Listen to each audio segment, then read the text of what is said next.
दोस्तों नमस्कार, मैं तीरथ साहू आपके साथ। मुझे सब्सक्राइब करें और मेरे साथ जुड़े रहें। दोस्तों आज का विषय है अर्थव्यवस्था। बच्चे हों या बूढ़े हों, कोई भी जो अर्थव्यवस्था को नहीं जानते, अर्थव्यवस्था क्या है। अधिकतर बच्चों को जब पढ़ाते हैं तो बच्चे अर्थव्यवस्था के बारे में 8वीं या 9वीं से 12वीं तक पढ़ते हैं। लेकिन अर्थव्यवस्था यदि उनसे पूछा जाए कि अर्थव्यवस्था क्या है, अर्थव्यवस्था का अर्थ क्या है, अर्थव्यवस्था को आप कैसे समझाएंगे, अर्थव्यवस्था क्या होता है, तो बच्चे नहीं बता पाते हैं। तो अर्थव्यवस्था जो है इकोनॉमिक्स, तो अर्थव्यवस्था को आप कैसे समझते हैं, आपकी अर्थव्यवस्था क्या है। अर्थ का मतलब होता है पृथ्वी, लेकिन अर्थ को दूसरे शब्दों में समझने के लिए स्वयं कहा जाता है।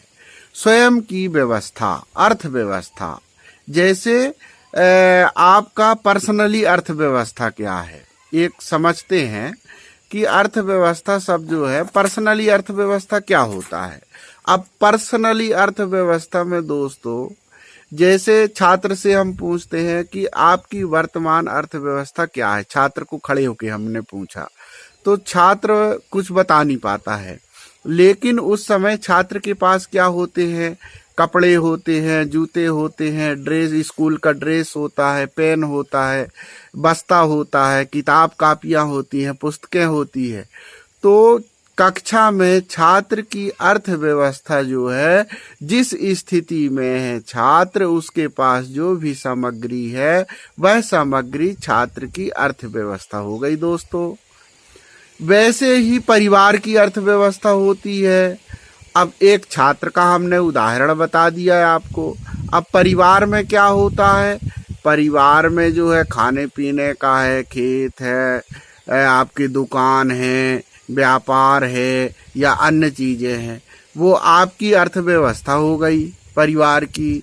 फिर समाज की, फिर प्रदेश की, फिर देश की, तो राष्ट्रीय अर्थव्यवस्था। अब आ जाता है राष्ट्रीय अर्थव्यवस्था कि देश की अर्थव्यवस्था क्या है, जिससे देश जो है गांव के, अपने देश के व्यक्तियों में, उनके साधनों में, उनके सुविधा में गवर्नमेंट कितना खर्च करती है, उसको कैसे व्यवस्थित करती है, उनके साधनों की कैसे बढ़ोतरी करती है, वो राष्ट्रीय अर्थव्यवस्था होता है। तो दोस्तों मेरे ख्याल से आपको समझ में आ गया होगा कि अर्थव्यवस्था क्या है। अर्थव्यवस्था शब्द से आप समझ चुके होंगे और इससे परिचित हो गए होंगे। नमस्कार।